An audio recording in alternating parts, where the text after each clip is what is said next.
Hello, my name is Jake Simonton, and I am a high school special education teacher, and my presentation is basically a guide for students and parents in the transition from high school to post-secondary schooling and or the workforce.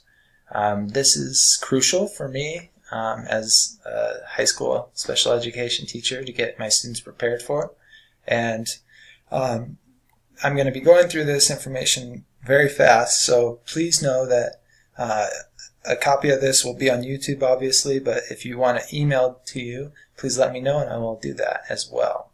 Alright, so to get started here, the first of our learning targets is to define assistive technology, and as we know from this class, assistive technology's definition is based on has two parts and is based on the Individuals with Disabilities Education Act of 2004. Part 1 defines assistive technology devices. Part 2 defines assistive technology services. A device is any item or piece of equipment that a student uses to improve their functional capabilities. Whereas a service is any service that directly assists a student with a disability in selecting or using, learning how to use assistive technology. A service includes evaluation of a student's needs, acquiring the right device for them, as well as customizing the device for each individual student. Repairing, replacing, teaching the student how to use the device. This, again, is very, very important.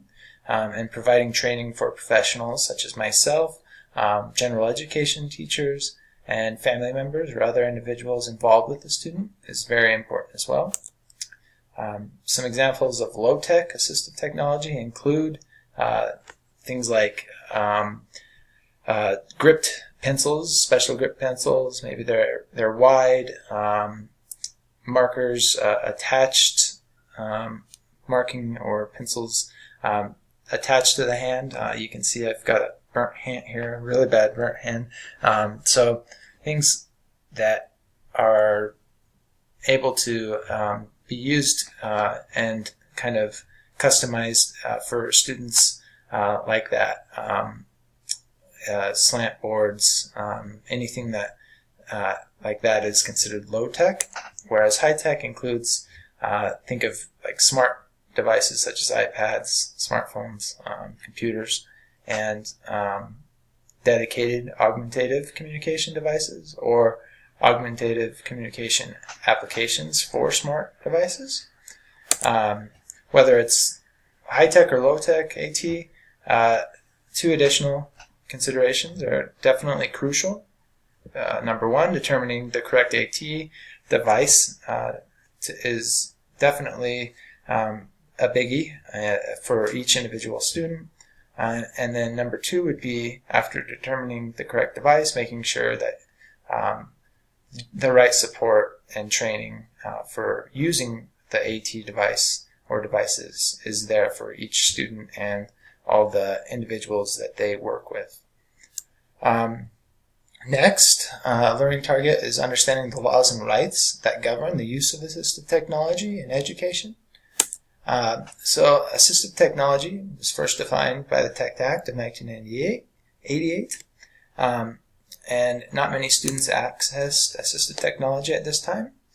In 1997, the Individuals with Disabilities Education Act, IDEA, adopted the definition of the Tech Act for public education, and this dramatically increased the number of students using and gaining access to AT.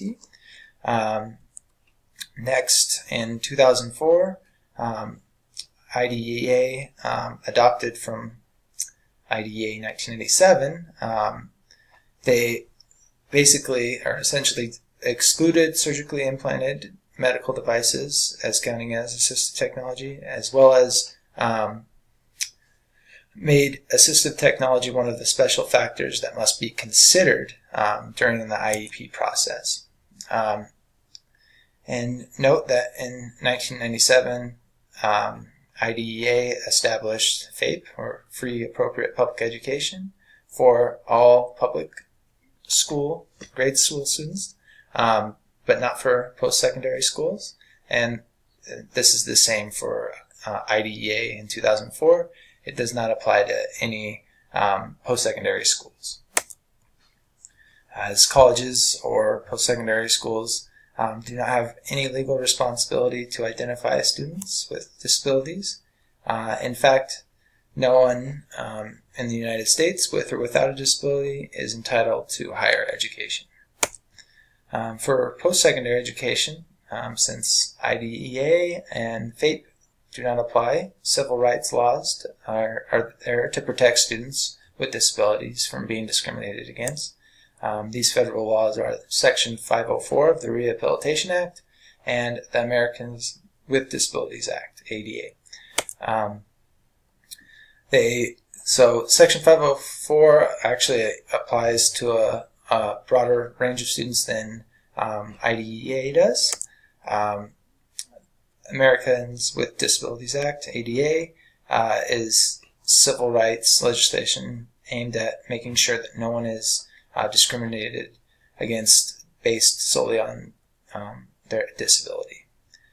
So, for example, if a student is qualified and accepted into a school or a college or post-secondary school, then they can't be excluded from an academic program or class or a living situation like a residence hall solely because of their disability.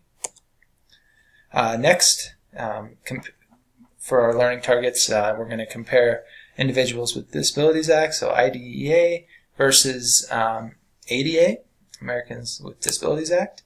Now I've got 3 charts here that kind of go over some of the guaranteed rights and things that are provided under IDEA versus ADA after public education ends for students.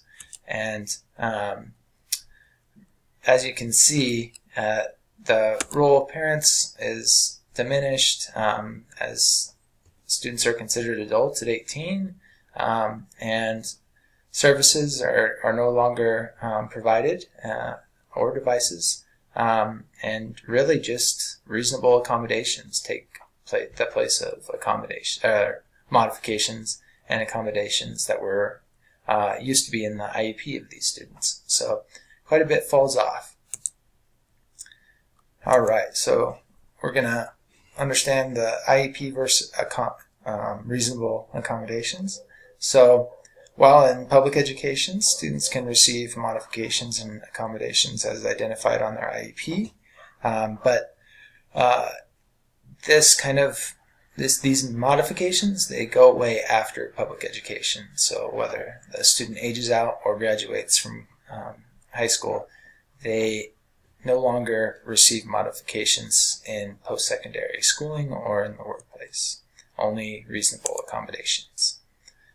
Some examples of reasonable accommodations that colleges must provide include scheduling a class in the first floor of a classroom, to accommodate a student who uses a wheelchair if the school does not have an elevator or a ramp of some sort to get a student to a higher level floor.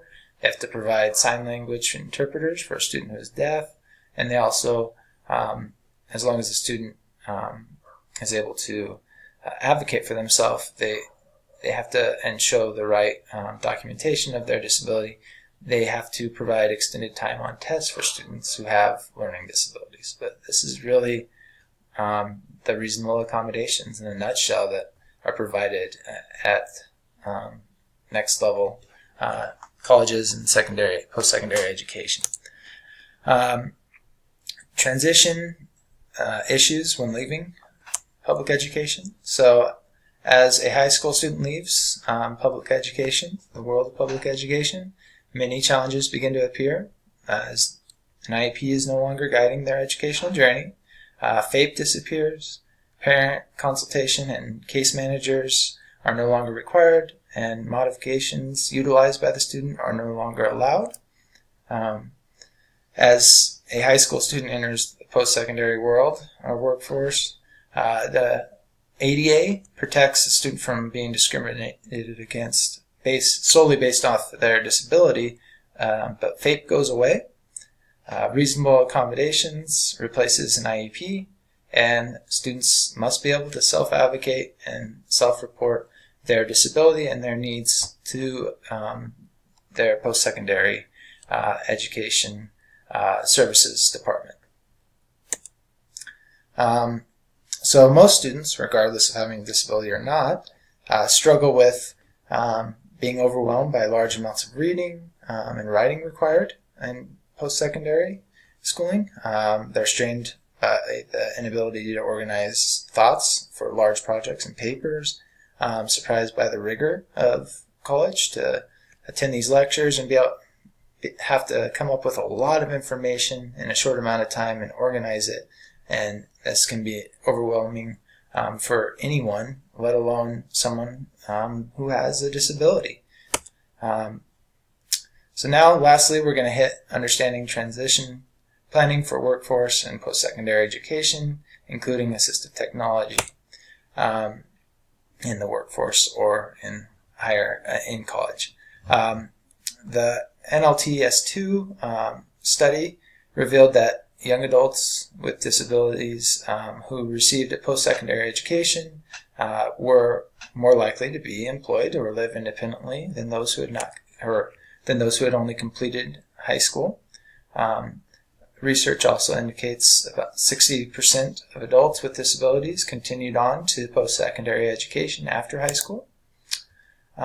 Students with disabilities must understand their own challenges as well as their strengths and be able to reflect and self-assess as to what helped them be successful to get to the point they're at, and then draw on the new resources and supports available to create their plan of success. So this is my job as well, as to get my students prepared and ready to be able to utilize their own strengths and any AAT they've used and be able to apply it under new circumstances.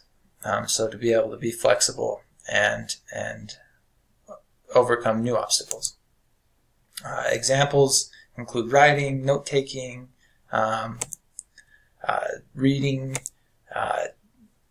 time management, and really with the examples just reviewed, as students begin to address these concerns below with a very specific transition plan, success is more apt to happen as a problem is anticipated before it actually happens.